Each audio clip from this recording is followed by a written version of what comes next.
Hello dear student, तो कैसे हैं आप सभी। आशा करता हूं कि मस्त होंगे और स्वस्थ होंगे और बरसात का मजा भरपूर ले रहे होंगे। तो चलिए आज हम लोग देखते हैं ज्योग्राफी का chapter 4। First second third chapter already complete है। आज हम लोग देखेंगे चैप्टर 4। चैप्टर का नाम है आपकी प्राथमिक क्रियाएं। ठीक है, इस चैप्टर से 2-3 सवाल हर साल पूछता है। आप क्वेश्चन बैंक उठा के देख लो, बिहार बोर्ड का, ठीक है, झारखंड बोर्ड का भी उठा के देख लो। 2-3 सवाल आपका हर साल पूछेगा, लघु उत्तरीय प्रश्न में भी और ऑब्जेक्टिव में भी। ठीक है, तो चलिए उसी के तत्वाधान में मैं लेके आया हूँ सब्जेक्टिव और ऑब्जेक्टिव, इसमें दोनों मिक्स और प्लस में पूरा का पूरा चैप्टर जो है ना आपका टोटल चैप्टर उसको कवर इसमें करवा दिया गया है। अगर आप ये वीडियो भी देख ले रहे हो ना तो आपको पूरा चैप्टर एक बार अगर बुक पढ़ लोगे तो आपका वो कंप्लीट हो जाएगा। चलिए ठीक है, 15 से 17 क्वेश्चन हम लोग इसमें देखेंगे। तो चलिए सबसे पहला क्वेश्चन है आपका कि आर्थिक क्रिया से आप क्या समझते हैं। आर्थिक क्रिया से आप क्या समझते हैं। क्रिया का तात्पर्य क्या हुआ, वर्क।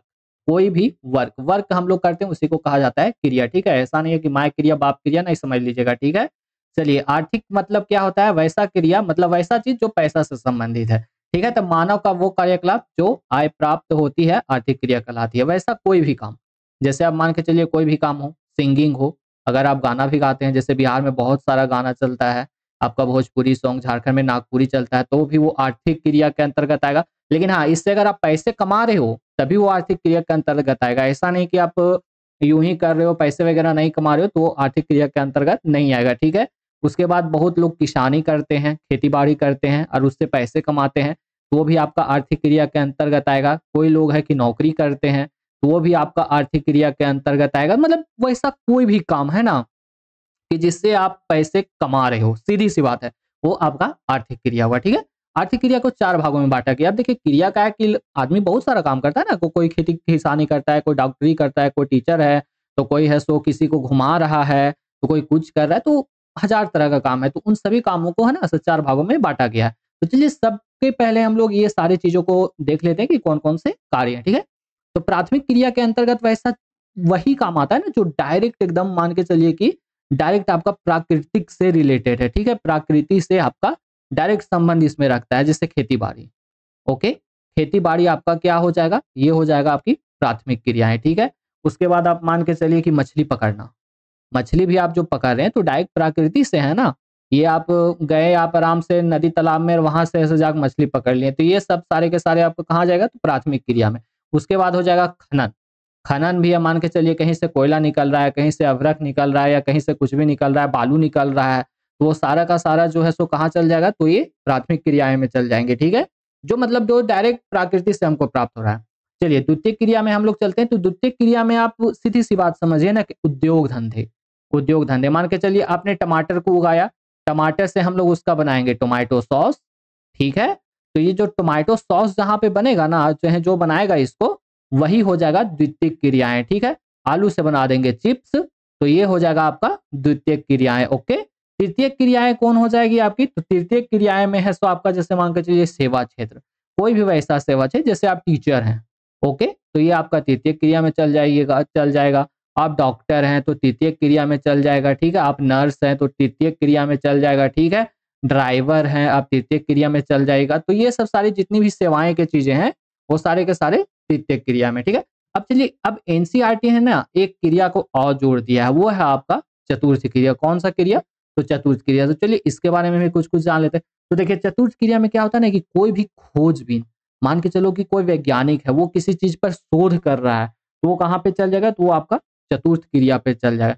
कोई तकनीकी विकास कर रहा है, ठीक है, अगर आपके हमारे देश में मान के चलिए कि कोई रॉकेट ही बनाना है, ठीक है, कोई रॉकेट ही बनाना है, तो उसमें लोग क्या है कि यहाँ पे रिसर्च करते हैं। ठीक है, रिसर्च करते हैं, तो जो रिसर्च जो लोग कर रहे हैं ना, वो लोग सभी के सभी कहाँ पे चले जाएंगे, तो आपके चतुर्थ क्रिया में चले जाएंगे। ठीक है, तो ये एक नया क्रिया मतलब लॉन्च हुआ है, पहले से ये नहीं था। चलिए सेकंड नंबर क्वेश्चन है आपका कि वे क्रियाकलाप जिसमें तैयार वस्तुओं का उत्पादन व निर्माण होता है। एक सेकंड, यहाँ तैयार वस्तुओं नहीं होगा, यहाँ वस्तुओं का डायरेक्ट आप करिए कि उत्पादन और निर्माण होता है। तो आपको अभी मैंने बताया था कि टोमेटो है, ठीक है, टमाटर है, टमाटर से क्या बन जाएगा, तो सॉस बन जाएगा। तो इसमें से उत्पादन और निर्माण हो रहा है वस्तुओं का, तो वो कहाँ पे चला जाएगा आपका, तो द्वितीय क्रियाकलाप में चला जाएगा। कहाँ जाएगा, द्वितीय क्रियाकलाप में। ठीक है, थर्ड नंबर क्वेश्चन है आपका कि पर्यटन उदाहरण है। पर्यटन में क्या होता है, एकदम वीवीआई क्वेश्चन है, 2024 में ये पूछा है आपका कि पर्यटन मतलब क्या होता है, कि आप कहीं किसी को घुमा रहे हो, मान के चलिए कि ताजमहल आप जाते हो, ताजमहल जाते हो ना, तो वहाँ पे बहुत सारे वैसे लोग रहते हैं जो आपको बोलेंगे ना कि चलिए हमको 200 दे दीजिए, मैं 1 घंटे में आपको ये पूरा घुमा दूँगा एरिया। तो ये कार्य जो कर रहा है ना, वो तृतीय क्रियाकलाप के अंदर आएगा। क्यों आएगा? क्योंकि ये एक सेवा क्षेत्र है, ठीक है? यहाँ पे लोग सेवा कर रहे हैं, मतलब कुछ पैसे लेके लोग सेवा कर रहे हैं, ठीक है? तो ये कहाँ चला जाएगा? तो आपका पर्यटन तृतीय क्रियाकलाप में चला जाएगा, ठीक है? चौथा क्वेश्चन है आपका कि विषुवतीय रेखा प्रदेश में किस प्रकार के आर्थिक क्रियाकलाप किए जाते हैं? विषुवतीय रेखा प्रदेश कहाँ होता है? ये आपका मान के चलिए कि है पृथ्वी, ठीक है? एक सेकेंड, ये है आपका अर्थ, ठीक है? तो अर्थ में जो बीचों बीच से जो लाइन गई हुई है ना, उसी को कहते हैं विषुवतीय। उसी को क्या कहते हैं? तो विषुवतीय क्षेत्र, जो बीचों बीच से एकदम लाइन गई है। यहाँ के लोग एकदम मान के चलिए ना कि काले होते हैं। यहाँ पे क्या है कि सूर्य की रोशनी एकदम डायरेक्ट पड़ती है, तो इससे वो क्या, इसलिए है सो यहाँ के लोग क्या हो जाते हैं? तो काले हो जाते हैं, ठीक है? तो यहाँ पे पूछा है कि किस प्रकार के आर्थिक क्रियाकलाप यहाँ पे किए जाते हैं, तो यहाँ पे भी आपका कृषि किया जाता है, ठीक है? अगर आपको पूछे यहाँ पे कृषि किस चीज का किया जाता है, तो यहाँ पे कृषि आपका है सो मान के चलिए रबड़, ठीक है, चाय, ये सब चीज का यहाँ पे उगाया जाता है, क्योंकि यहाँ पे वर्षा वगैरह भी बहुत ही अच्छा होता है, ठीक है। 5वां नंबर क्वेश्चन है आपका कि चलवासी पशुचारण से आप क्या समझते हैं? पशुचारण आप समझ रहे हैं कि पशुओं को ले जाके खेत में या किसी मैदान में ले जाके चराना पशुचारण हो गया। अब यहाँ पे आपके पूछा है कि चलवासी पशुचारण, ठीक है। तो चलवासी पशुचारण क्या होता है? तो मान के चलिए ना कि नए चारागाहों की खोज में अब एक जगह पे आदमी कोई गया, 50 वो है से मान के चलिए भैंस लेके वो निकला, चाहे भेड़ लेके निकला, ठीक है। एक जगह पे गया तो यहाँ पे 50 ने चरा, तो यहाँ पे चरने के बाद तो ये खाली हो गया। अब ये यहाँ से कहाँ जाएगा? तो दूसरे स्थान पे जाएगा जहाँ पे कि पूरा घास है, फिर यहाँ पे चढ़ेगा, फिर यहाँ से कहाँ जाएगा? तो तीसरे स्थान पे जाएगा, ठीक है। तीसरे को क्या कहेंगे? तीसरे को चलवासी पशु चारण कहेंगे। लेकिन चलिए इसको हम लोग समझ लेते हैं इससे कि नए चारागाहों की खोज में पशुचारक समतल भागों से पर्वतीय क्षेत्रों में लंबी दूरी तय करते हैं, ठीक है, जाते हैं। गर्मियों के दिन में मैदानी भाग से पर्वतीय चारागाह की ओर एवं शीत पर्वतीय भाग से मैदानी। अब देखिए क्या होता है सो, जब आपका गर्मी का दिन रहता है, ठीक है, गर्मी का दिन रहेगा तो ये लोग कहाँ चल जाएंगे? वैसा जगह पे चल जाएंगे ना जहाँ पे कोल्ड है, मतलब ठंडा प्रदेश है, ठीक है। गर्मी जहाँ रहेगा तो कोल्ड प्रदेश में चले जाएंगे, ठीक है। उसके बाद क्या होगा कि अगर आप कोल्ड में है, मतलब ठंडा प्रदेश में है, ठीक है, तो आप फिर कहाँ चले जाइएगा? तो जहाँ गर्मी प्रदेश है। तो मान के चलिए कि भारत में जो हिमालय क्षेत्र में रहते हैं ना, तो हिमालय क्षेत्र में क्या है कि जब बहुत ज्यादा यहाँ ठंडा पड़ता है तो यहाँ पे माइनस में टेम्परेचर चला जाता है, -डिग्री सेल्सियस में। तो ये लोग है सो कहाँ जाते हैं? तो ये लोग अपने पशुओं को लेके जहाँ गर्म प्रदेश रहता है वहां चले जाते हैं। इसकी कुछ जनजातियां जैसे है गुज्जर, बकरवाल, गद्दी, भूटिया, ये सब सारी जनजातियां हैं। ग्रीष्म ऋतु में लोग कहाँ चल जाता है? तो मैदानी क्षेत्र में चल जाता है, ठीक है। जो वहां अगर निकलेगा कश्मीर से और इन लोग मैदानी क्षेत्र में यूपी बिहार का इलाका में आ जाएगा उत्तराखंड तक, ठीक है। चलिए नेक्स्ट क्वेश्चन है आपका कि ऑस्ट्रेलिया किस पशु के पालन के लिए विख्यात है? आपको यहाँ पे पूछा है, 2022 में ऑलरेडी ये क्वेश्चन पूछ चुका है कि ऑस्ट्रेलिया किस पशुपालन के लिए विख्यात है? तो वो याक के पशुपालन के लिए विख्यात है। याक क्या होता है पता है? याक जो हम लोग भैंस देखते हैं, भैंस भैंस समझ रहे हैं भैंस को? तो वही चीज है कि जब ठंडा प्रदेश में आप जाइएगा ना तो वहां पे जो भैंस है ना, भैंस सेम चीज है, एकदम सेम चीज है।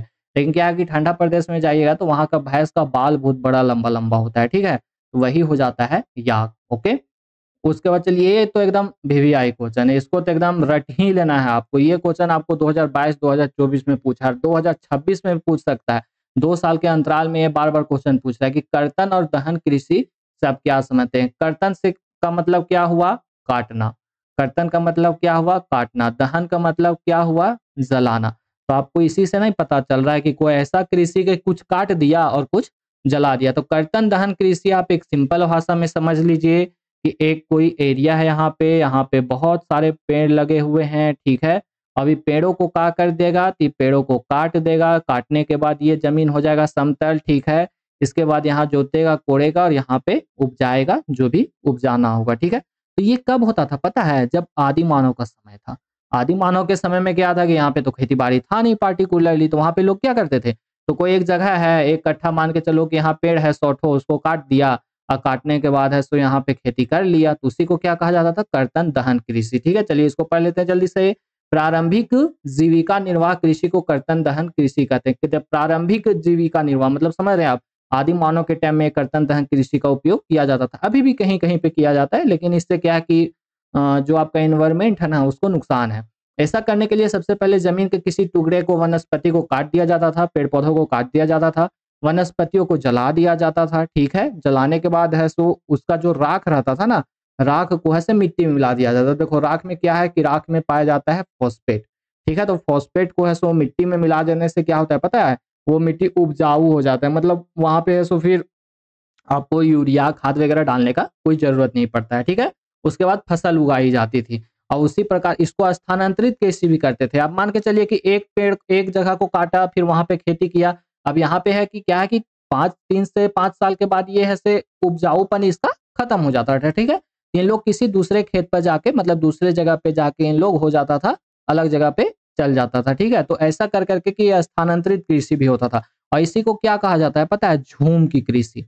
झूम कृषि इसी को कहा जाता है। जैसे देखिए उत्तर पूर्वी भाग में इसको झूम कृषि कहा जाता है। उत्तर पूर्वी भाग कौन है भारत का, तो जो सेवन सिस्टर वाला भाग है, उधर मणिपुर, मेघालय, नागालैंड, उधर है सो इसको झूम कृषि कहा जाता है। ठीक है, अमेरिका में इसको क्या कहा जाता है, तो आप देख सकते हैं अमेरिका एवं मेक्सिको में इसको मिल्पा कहा जाता है, मलेशिया और इंडोनेशिया में इसको लादांग कहा जाता है। तो सीधी सी बात है, इसमें कुछ नहीं है, एक एरिया को काट देगा, यहाँ पे खेती करेगा, फिर आगे अपना एरिया की तरफ बढ़ जाएगा। ठीक है, तो यही हुआ स्थानांतरित कृषि या झूम की कृषि। ठीक है, 8वां नंबर क्वेश्चन है आपका कि भारत के किस भू भाग में झूम कृषि की जाती है। अभी मैंने आपको बताया किस भाग में झूम की कृषि की जाती है, तो उत्तर पूर्वी भारत में झूम की कृषि की जाती है। जैसे हो गया आपका मणिपुर, ठीक है, उसके बाद आपका हो जाएगा नागालैंड, ठीक है, उसके बाद आपका हो जाएगा, उधर 7 राज्य हैं, तो उधर फिर आप मान के चलिए मणिपुर, नागालैंड, मेघालय, मिजोरम, तो ये सब एरिया में से झूम कृषि की जाती है। ठीक है, उसके बाद है आपका कि रोपण कृषि से आप क्या समझते हैं। रोपण कृषि, रोपण कृषि मतलब किसी चीज को रोपना, लेकिन ये क्या है ना कि एक टेक्निकल नाम है कि रोपण कृषि किसे कहा जाता है। तो सबसे पहले समझ लीजिए ये एक फसली कृषि, एक फसली कृषि है। और इसमें क्या क्या होता है, तो चाय, कॉफी, कोको। कोको किसको कहते हैं, जो आप कॉफी पीते हो ना ठंडे के दिन में, बहुत लोग तो गर्मी में पीता है, तो कॉफी को कोको कहा जाता है। ठीक है, जो मतलब चॉकलेट भी होता है उसको भी कोको कहा जाता है। ठीक है, रबड़, कपास, गन्ना, ये सब चीजों को है सो उगाया जाता है रोपण कृषि में। जब भी लगाएगा तो खाली चाय लगाएगा, या तो खाली कॉफी लगाएगा, या तो खाली कोको लगाएगा, या तो कभी रबड़ लगाएगा। ठीक है, इसमें आपका अधिक श्रमिक का जरूरत पड़ता है। ठीक है, अधिक श्रमिक का मतलब क्या है कि बहुत सारा बड़ा पैमाना पर लगा रहता है ना, और इसमें उच्च पूंजी मतलब पैसा भी अच्छा खासा लगता है, और न्यू न्यू टेक्नोलॉजी का भी प्रयोग होता है, पूंजी निवेश भी अच्छा रहता है। मान के चलिए कि चाय की खेती है, चाय का बागान सबसे ज्यादा यहाँ पे किधर है पता है, असम तरफ में। असम तरफ में चाय का बागान जाता है, तो वहां पे आप जब जाओगे ना असम, मैं गया हूँ तब आपको बता रहा हूँ कि जब आप जाओगे ना असम, तो वहां पे बहुत सारे चाय के बागान लगे हुए रहते हैं। और वहां पे बिहार, झारखंड का इतना सारा मजदूर है कि आप पूछो मत। वहां पे बहुत सारे मजदूर है, ये सभी मजदूर कहाँ पे काम करते हैं, तो चाय के बागान में काम करते हैं। तो देखिए वहां पे क्या है कि पूंजी निवेश भी अच्छा खासा रहता है, पैसा भी पूरा लगा हुआ रहता है। ठीक है, और एक बार में एक ही चीज होगा, या तो चाय होगा, या तो कॉफी, या तो रबड़, इसी तरह होता है। रबड़ वगैरह ज्यादा होता है आपका केरल तरफ में। ठीक है, चलिए नेक्स्ट क्वेश्चन हम लोग देखते हैं कि मिश्रित कृषि से आप क्या समझते हैं। मिश्रित मतलब आप समझ रहे हैं, मिश्रित का आप इसको एक शब्द निकालिए, मिक्स्ड। मिक्स्ड सब कुछ कर दे रहा है, तो मिश्रित कृषि का मतलब क्या हुआ कि एक ही बार में या तो सब कुछ लगा देना, या तो क्या होता है कि कृषि के साथ साथ में पशुपालन करना। क्या करना, पशुपालन करना। मान के चलिए कि आप मकई लगाएं, ठीक है, आप मकई लगाएं, मकई को आपने खा भी लिया, उसका दाना भी खाया, उसका है सो सब कुछ खाया, उसके बाद जो उसका कुछ भी पैसा बच गया, मान के चलो कि उसका जो तना बच गया, उसका डांट जो बच गया, उसका जो हाड़ी बच गया, जो मकई निखोड़ने के बाद मतलब मकई निकालने के बाद जो हाड़ी बच जाता है, उसको क्या कौन खाता है, तो उसको खाता है आपका जानवर। कौन खाता है, तो जानवर। इसी को क्या कहा जाता है, मिश्रित कृषि कहा जाता है। इसमें क्या क्या होता है, तो जौ, राई, मक्का, फिर चारे से चारा वाला जितना है फसल वो सब होता है, गेहूं होता है, यही सब होता है, तो इसको क्या कहा जाता है, ये आपका कहलाया मिश्रित कृषि। ठीक है, रोपण कृषि के अंतर्गत निम्न में से कौन सी फसल उगाई जाती है। रोपण कृषि के अंतर्गत मैंने अभी आपको ऊपर में बताया कि रोपण कृषि के अंतर्गत क्या होता है, तो रोपण कृषि के अंतर्गत आपका चाय उगाया जाता है। ठीक है, सबसे ज्यादा चाय। अब क्या है कि इनकम भी तो है इसमें ना भाई, इसमें तो इनकम भी है ना, और ये मतलब इसमें बहुत सारा चीज, रोपण कृषि में बहुत फायदा है।